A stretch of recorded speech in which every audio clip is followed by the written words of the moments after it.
ચાલો ધોરણ 9 ના બધા જ વિદ્યાર્થી મિત્રોને જનતા વિદ્યાલય જાળિયાના આ વર્ચ્યુઅલ ક્લાસથી ગુડ મોર્નિંગ. આગળના વિડીયોમાં બાળકો આપણે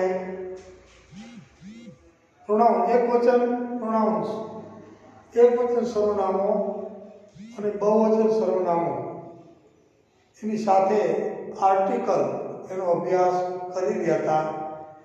આઈ, યુ, હી, સી, ઇટ એની સાથે વપરાતા ટુ બીના રૂપ અને એના વિધાન, પ્રશ્નાર્થ, હકાર, નકાર વાક્યો કેમ બનાવાય એની આપણે ચર્ચા કરી. એટલે સાથે સાથે પ્લુરલ એના form, singular pronounce and plural pronounce ની વાત થઈ ગઈ.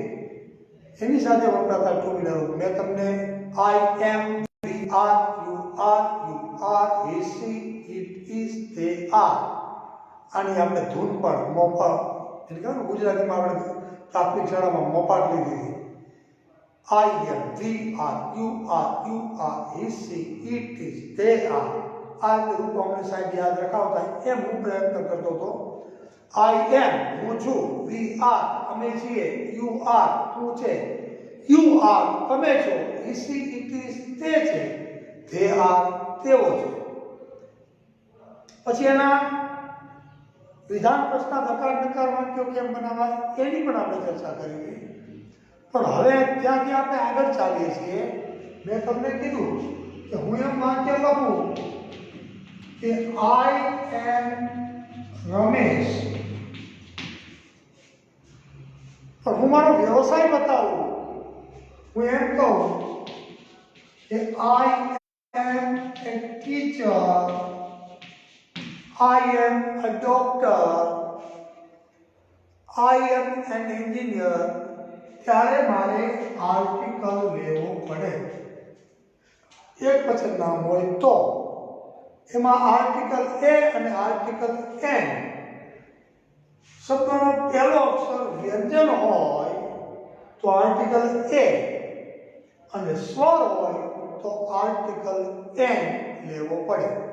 નામની આગળ આર્ટિકલ મૂકી શકાય નહીં. એટલે અહીંયા તો આર્ટિકલનો સવાલ નથી, પણ અહીંયા આર્ટિકલ લેવો પડે. કોઈ ચીજ વસ્તુ એક વચનમાં હોય કે કોઈ વ્યવસાયિક નામ હોય ત્યારે આપણે આર્ટિકલ એ અને એન એ લેવો પડે એવો નિયમ છે. તો પહેલી વાત આપણે એમ કે આર્ટિકલ એ ક્યાં લેવાય અને આર્ટિકલ એન ક્યાં લેવાય. તો અહીંયા વ્યંજન હોય પહેલો અક્ષર અને એક વચન શબ્દ હોય તો એ પહેલો અક્ષર સ્વર હોય એ, ઈ, આઈ, ઓ, યુ એ 5 સ્વર છે. એમાંથી કોઈ અક્ષરથી સ્પેલિંગ શરૂ થતો હોય તો આર્ટિકલ એન લેવાનું. હું એમ કહું આઈ એમ રમેશ, પછી એમ કહું આઈ એમ અ ટીચર તો અહીંયા ટી છે તો આર્ટિકલ એ. પણ હું એમ કહું કે આઈ એમ એન એન્જિનિયર, હું ઇજનેર છું તો અહીંયા પહેલો અક્ષર ઈ છે તો આર્ટિકલ શું આવે? એન. એક વચન હોય તો જ આર્ટિકલ આવે. વ્યક્તિના નામ કે શબ્દના બહુવચન વાળા રૂપની આગળ આર્ટિકલ વપરાતો નથી. એક વચન હોવું જોઈએ.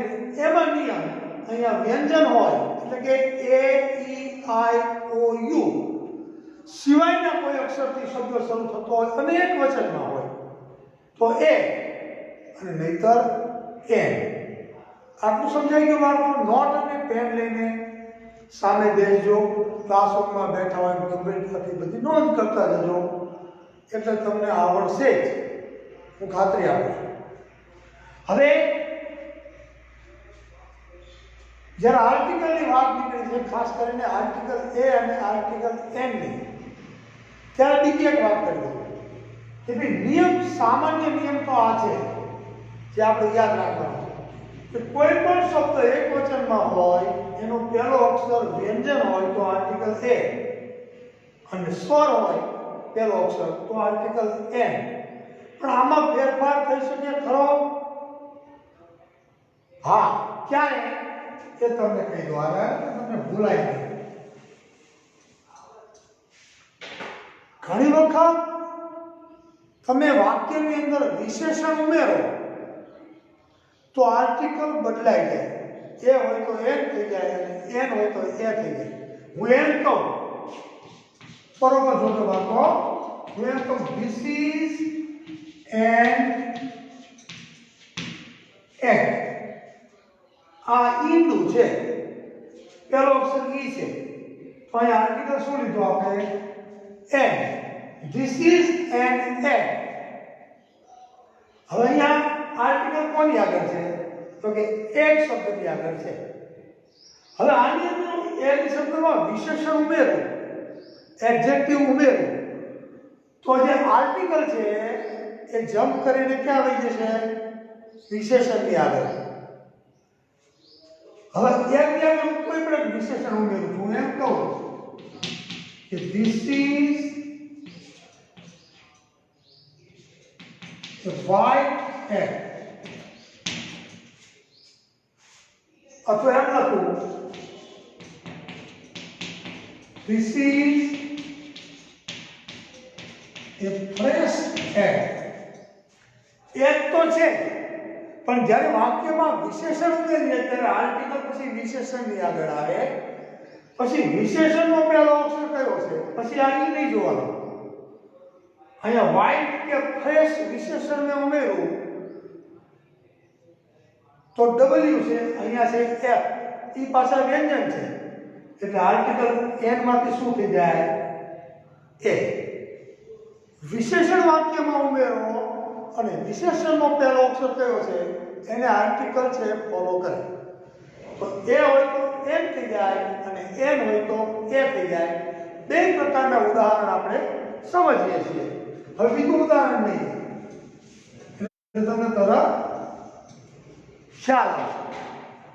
બીજું ઉદાહરણ લઈએ. હું એમ કહું this is a man, this is a man, તો અહીંયા એમ છે, આર્ટિકલ એ છે, પણ જો વિશેષણ સ્વરવાળું વિશેષણ ઉમેરું તો આર્ટિકલ પાછું એ માંથી શું થઈ જાય? એન. આવી નાની નાની વસ્તુનું પણ આપણે ધ્યાન રાખવાનું.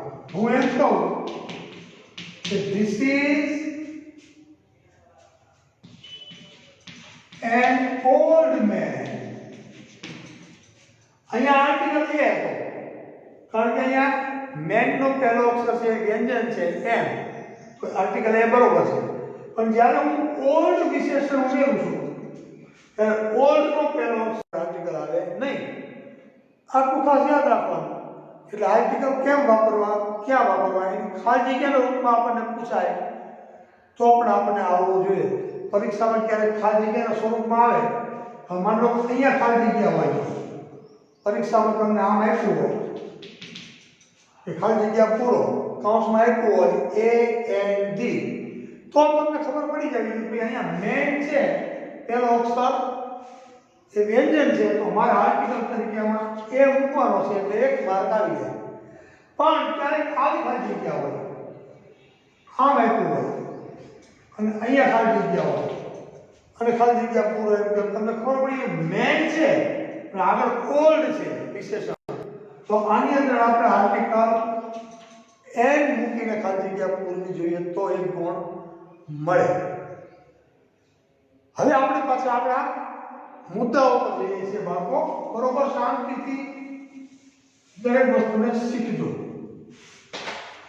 આપણે શીખતા થઈ, હું એમ કહું કે આઈ એમ એ મેન, અથવા આમ હોય she is a nurse, he is a doctor. આ વાક્ય હોય, આ સિંગ્યુલર પ્રોનાઉન્સ છે. હું માણસ છું, તેની નર્સ છે, તે ડોક્ટર છે, આ બધામાં આપણે આર્ટિકલ લીધા છે, એ અથવા એન જે આવતા હોય તે. પણ આપણને એમ કે આ વાક્ય સિંગ્યુલર છે. કેવું છે? સિંગ્યુલર પ્રોનાઉન આપણે એક વચન સર્વનામનું, પહેલો પુરુષ એક વચન અને ત્રીજો પુરુષ એક વચન વાપરીને, ફર્સ્ટ પર્સન સિંગ્યુલર અને થર્ડ પર્સન સિંગ્યુલર વાપરીને આપણે વાક્યો બનાવ્યા છે. હવે આપણને એમ કે આ વાક્ય છે એને તમે બહુવચનમાં ફેરવો અને પ્લુરલ એટલે બહુવચન. આ વાક્યનું બહુવચન બનાવો. આનું બહુવચન બનાવવું હોય તો આગળના પાર્ટ 1 ના વિડીયોમાં આપણે જોયું કે આય છે પેલો પુરુષ એકવચન છે, તો પેલો પુરુષ બહુવચન શું થાય? ધ્યાન રાખજો બરોબર. તો કે વી, આનું બહુવચન સીધું વી થાય. આઈ ની સાથે ટુ બી નું રૂપ એમ છે, તો વી ની સાથે શું થાય? તો કે આ. આઈ એમ, તો વી આર. હવે પ્રશ્ન ક્યાં થાય? એ મેન અહીંયા એક વચનમાં છે. હવે જ્યારે વાક્યનું બહુવચન કરવું છે, આપણે પ્લુરલ ફોર્મમાં વાક્યને લખવું છે, તો અહીંયા જે શબ્દ છે એનું બહુવચન આપણને કરતા આવડવું જોઈએ. તો વાક્યનું બહુવચન થાય તો વી આર, મેનનું બહુવચન એન થાય. વી આર મેન, એનું બહુવચન એન થાય. આ શબ્દનું એક વચન શબ્દનું બહુવચનનું રૂપ અહીં મૂકવું પડે. I am a man, તો we are men. આ મારું બહુવચન થાય. આનું બહુવચન કરવું હોય કે she is a nurse, તો she નું બહુવચનનું રૂપ શું થાય? she, he, she, it. ત્રીજો પુરુષ એકવચન, તો ત્રીજો પુરુષ બહુવચન, થર્ડ પર્સન પ્લુરલ શું થાય? તો કે they, તો આ they. she ની સાથે is છે, તો they ની સાથે આ. હવે આવ્યું છે નર્સ, તો પછી બહુવચનમાં આર્ટિકલ તો નીકળી જવાનું છે. બહુવચનમાં આર્ટિકલ લેશો નહીં, પણ નર્સ શબ્દનું બહુવચન શું થાય એ પાછું આપણને આવડવું જોઈએ. તો NURSES, nurses. They are nurses. They are doctors. એટલે એક વચન વાક્યને બહુવચનમાં ફેરવતા શીખવું હોય બાળકો, તો આપણને શું આવડવું જોઈએ? હવે નક્કી કરો. આપણને આટલું ખ્યાલ તો આવી ગયો. પહેલો પુરુષ એકવચન આય, તો પહેલો પુરુષ બહુવચન વી. પહેલો પુરુષ બીજો પુરુષ એકવચન યુ, તો બીજો પુરુષ બહુવચન યુ. ત્રીજો પુરુષ એકવચન he, she, it, તો ત્રીજો પુરુષ બહુવચન they. એની સાથે વપરાતા ટુ બી ના રૂપનો પણ આપણને ખ્યાલ આવી ગયો. I am, we are, you are, he, she, it is, અને they are. પણ આનું બહુવચન આવડી ગયું. વી, આઈ નું વી, એમ નું આ. એક વચન શબ્દનું પાછું બહુવચન કેમ કરવું એ આપણને આવડે એટલે આપણને એક વચન વાક્યને બહુવચનમાં અને બહુવચન વાક્યોને એક વચનમાં, singular into plural and plural into singular, એ આપણને ખરાબમાં આવે. તો હવે આપણે નોંધી લઈએ કે અંગ્રેજીમાં એક વચન શબ્દને બહુવચન કેટલા પ્રકારે બનાવી શકાય. એના સાદા સીધા નિયમો છે. હું આ બોર્ડ ઉપર નોંધું છું, તમે તમારી નોટમાં નોંધતા જાઓ એટલે આપણને આ વસ્તુ ક્લિયર થઈ જાય. ચાલો, તમારી નોટમાં તમે નોંધો. એક વચન શબ્દને બહુવચનમાં કેટલા પ્રકારે બદલી શકાય? હું ટૂંકમાં લખું છું. એક વચન શબ્દોને અંગ્રેજીમાં બહુવચનમાં ફેરવવાની રીતો અથવા તો નિયમો. એમાં નિયમ નંબર 1, આ તમે નોંધતા જજો એટલે તમને ખ્યાલ આવે. હું અહીંથી બોલતો જઈશ, ક્લાસરૂમમાં બોલતો હોય એમ જ લખો બાળકો. જે શબ્દની પાછળ જ્યાં શબ્દ પૂરો થતો હોય ત્યાં શબ્દની પાછળ S, double S, SH, CH, TH, X કે O આવતા હોય, આ પહેલી વસ્તુ. ત્યાં જે શબ્દની પાછળ S, double S, SH CH TH X કે O આમાંથી કાંઈ પણ શબ્દ પૂરો થાય ત્યાં આવતું હોય એવા શબ્દોને બહુવચનમાં ફેરવવા માટે એવા શબ્દની પાછળ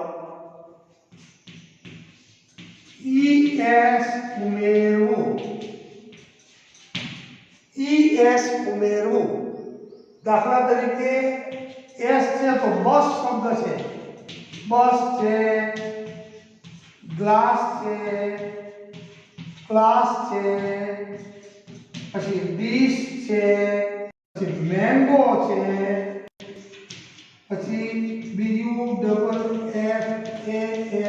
બફેલો વગેરે વગેરે આવા ઘણા બધા ઉદાહરણો મળી શકે તો બસનું બહુવચન કરવું હોય તો શું બને તો કે બસીસ ગ્લાસનું શું બને તો કે ગ્લાસીસ ગ્લાસનું ગ્લાસીસ પછી તમે લખતા જાઓ ક્લાસનું ક્લાસીસ ડીશનું ડીસીસ બસીસ ગ્લાસીસ ક્લાસીસ ડીસીસ કેચનું શું બને કેચીસ મેચનું મેચીસ ક્લોથનું ક્લોથ્સ યસ લાગે બોક્સનું તો કે બોક્સીસ મેંગોનું તો કે મેંગો અને બફેલોનું બફેલો આ એવા શબ્દો પહેલો નિયમ જે શબ્દની પાછળ S double S SH CH TH X શબ્દ બદલાય નિયમ બદલાય નહીં તો એવા શબ્દોનું બહુવચન કરવા માટે આપણે ES ઉમેરવું પડે આ ખાસ યાદ રાખજો બરોબર તમે નોંધી લીધું હશે એમ માનું છું હવે બીજી વસ્તુ લખીએ છીએ લખો શબ્દને બહુવચનમાં ફેરવવા માટે બીજો નિયમ આ યાદ રાખો એટલે આપણને એ વસ્તુ આવડી જશે બીજો નિયમ નંબર 2 કેટલાક શબ્દો એવા હશે કે જેની પાછળ y આવતો હશે તો લખો જે શબ્દની પાછળ y આવતો હોય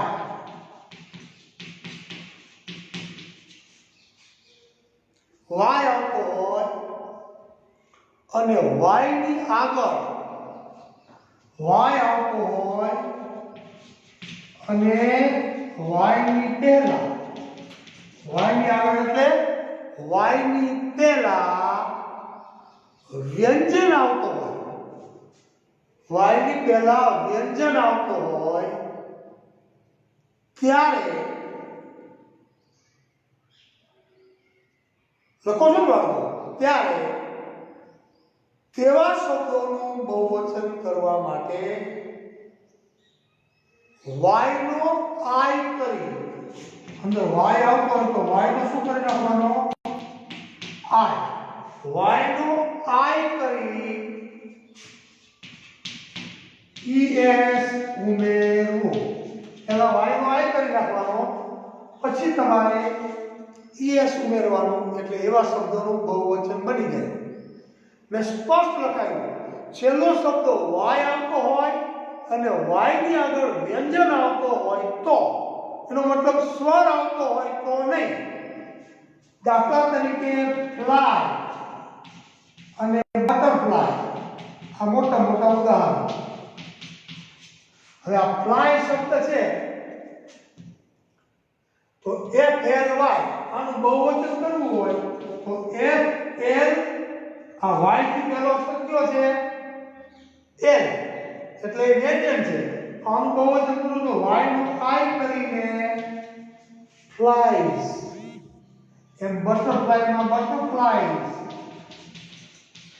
બટરફ્લાય આ પતંગિયું આ માખી ફ્લાય એટલે માખી ફ્લાઇઝ એટલે માખીઓ બટરફ્લાય એટલે પતંગિયો અને બટરફ્લાઇઝ એટલે પતંગિયાઓ આવા શબ્દો જેનો છેલ્લો અક્ષર વાય આવતો હોય અને વાય ની આગળ વ્યંજન આવતો હોય એવા શબ્દોનું તમારે બહુવચન કરવું હોય તો વાય નો પહેલા આઈ કરી નાખવાનો પછી es ઉમેરવાનું પણ એવા શબ્દો હોય કે જેનો છેલ્લો અક્ષર વાય આવતો હોય પણ વાય ની આગળ સ્વર આવતો હોય તો પાછો વાય નો આઈ કરવાનો નહીં દાખલા તરીકે boy કે toy આ બોય એટલે છોકરો ટોય એટલે રમકડું આનું તમારે બહુવચન કરવું હોય તો બોયઝ અથવા તો ટોયઝ વાય નો વાય છે વાય નો આઈ થાય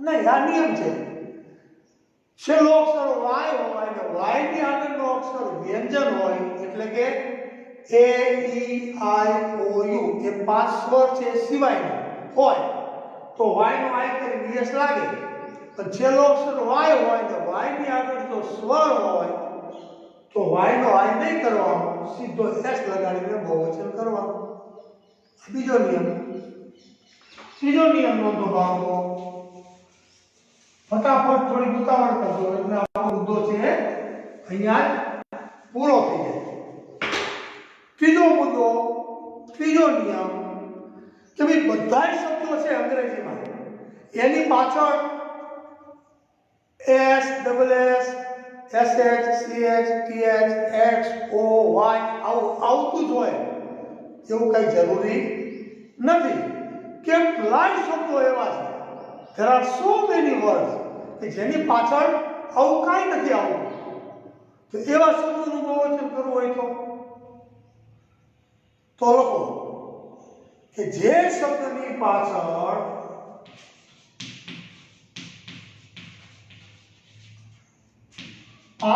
એટલે જે શબ્દને અંતે લખતા જાઓ જે શબ્દને અંતે s double s sh ch th x o અથવા તો y આવું કાંઈ ન આવતું હોય તો પણ એવા શબ્દોનું બહુવચન કરવા માટે એવા શબ્દોની પાછળ એવા શબ્દોને અંતે s તો ઉમેરવો એવા શબ્દોનું બહુવચન ખાલી s ઉમેરી દો એટલે બહુવચન એવા તો ઘણા બધા શબ્દો છે દાખલા તરીકે સ્કૂલ ઘર અસંખ્ય શબ્દો છે હાઉસ કાર સાયકલ અનેક શબ્દો છે ટેબલ ચેર ફેન બરોબર તો આવા શબ્દોને s c h double o n schools school એટલે શાળા સ્કૂલ્સ એટલે શાળાઓ ગર્લ એટલે છોકરી તો ગર્લ્સ એટલે છોકરીઓ હાઉસ એટલે ઘર તો હાઉસીસ કાર એટલે એક ગાડી કાર્સ સાયકલ્સ ફેન્સ સમજાય છે એવા શબ્દોનું બહુવચન કરવા માટે માત્ર s ઉમેરવાનો અન્ડરસ્ટેન્ડ હવે આગળ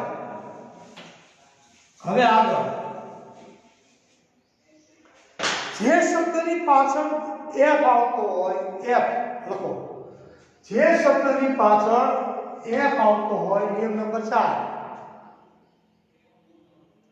એવા શબ્દોનું બહુવચન કરવું હોય ત્યારે f નો v કરી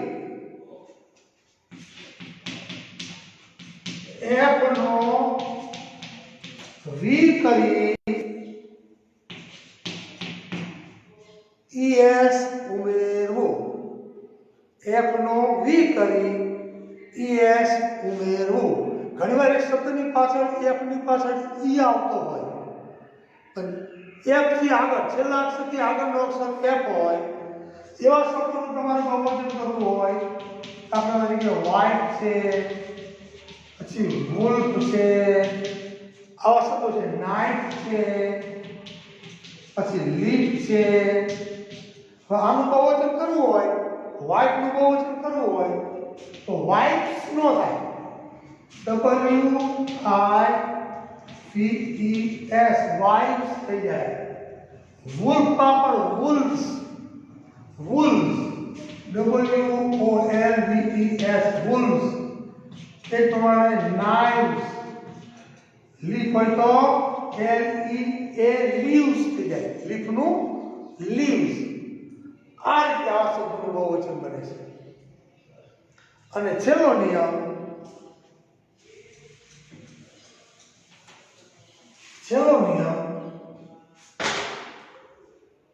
લખો કેટલા શબ્દો નું બહુવચન, તમે નોંધતા જજો મારી સાથે બાળકો, કેટલાક શબ્દોનું બહુવચન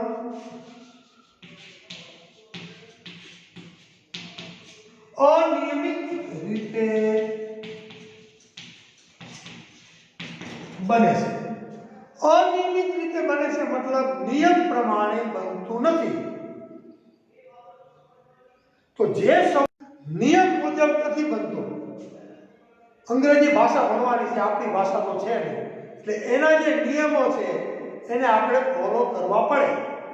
દાખલા તરીકે એવા શબ્દોની આપણે નોંધ કરીએ, મેન, પછી વુમન, પછી ચાઇલ્ડ, પછી ઓક્સ, પછી ફૂટ, પછી ટૂથ. આ બધા શબ્દો છે, આ અનિયમિત શબ્દો છે.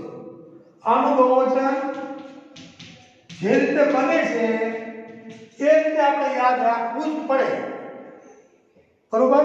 દાખલા તરીકે MAN, મેન એટલે એક માણસ, પણ બહુવચન કરો તો MAN, MAN એટલે એક માણસ ને MEN કરો એટલે જાજા માણસો, એનું બહુવચન. WOMN, વુમન એટલે સ્ત્રી, પણ જાજી સ્ત્રીઓ હોય તો WOMEN, વિમેન, વુમન નું વિમેન. પછી તમે મેન્સ ને વુમન્સ કરી નાખો તો ખોટું પડે. ચાઇલ્ડ તો ચાઇલ્ડ્સ નો થાય એનું બહુવચન, આપણે નિયમ પ્રમાણે લગાડવા જઈએ ખોટું પડે. તો ચાઇલ્ડ નું બહુવચન શું થાય? તો કે ચિલ્ડ્રન, બાળકો. ચાઇલ્ડ એટલે એક બાળક, પણ ચિલ્ડ્રન એટલે બાળકો. એમ ઓક્સ, ઓક્સ એટલે બળદ, એક બળદ હોય તો ઓક્સ. તો ફોક્સ નું ફોક્સિસ અને બોક્સ નું બોક્સિસ થાય, પણ પાછું ઓક્સ નું ઓક્સિસ થતું નથી. તમને પ્રશ્ન થાય, હું ભણતો ત્યારે મને થતો હતો, કારણ બોક્સ નું બોક્સિસ બને તો ઓક્સ નું ઓક્સિસ કેમ ન બને? પણ એવું નથી બનતું. તો જે નિયમ છે આપણે સ્વીકારવો પડે. તો ઓક્સ નું બહુવચન થાય છે ઓક્સન, OXEN. બોક્સ નું બોક્સિસ થાય, ઓક્સ નું ઓક્સિસ નથી થતું. બાળકો યાદ રાખવાનું, ઓક્સ નું બહુવચન ઓક્સન થાય. ફૂટ, તો ફૂટ નું બહુવચન શું થઈ જાય? તો કે ફીટ. ટૂથ, એક દાંત તો ટૂથ કહીએ તો એનું બહુવચન થઈ જાય છે ટીથ. ટૂથ નું બહુવચન ટીથ થાય, ફૂટ નું બહુવચન ફીટ થાય, ઓક્સ નું બહુવચન ઓક્સન થાય, ચાઇલ્ડ નું બહુવચન ચિલ્ડ્રન થાય, વુમન નું વિમેન થાય, મેન નું MEN થાય. આ ક્રિયાપદના આ અનિયમિત રીતે બનતા બહુવચનના રૂપો છે. આ તમારે યાદ જ રાખવા પડે. તમને ખબર હોય કે આનું આ થાય એટલે આપણી ભૂલ થાય નહીં. અન્ડરસ્ટેન્ડ? આ સાથે આપણે એકવચન શબ્દોનું બહુવચન કેમ થાય એ વસ્તુ આપણે આ પાઠમાં શીખ્યા. આ વિડીયો અતિ લાંબો થશે એટલે અહીંયા અટકું છું અને પછી આગળનું કામ આપણે કરીએ છીએ. ત્યાં સુધી પાર્ટ 2 વિડીયોમાં આમાં નવીન મહિને રજા આપશો અને હવે પછીના વિડીયોમાં લાઈવમાં આપણે આગળનું કામ કરીએ છીએ. આ જ મુદ્દામાં આગળ વધીએ છીએ. ત્યાં સુધી નવીનભાઈના નમસ્કાર.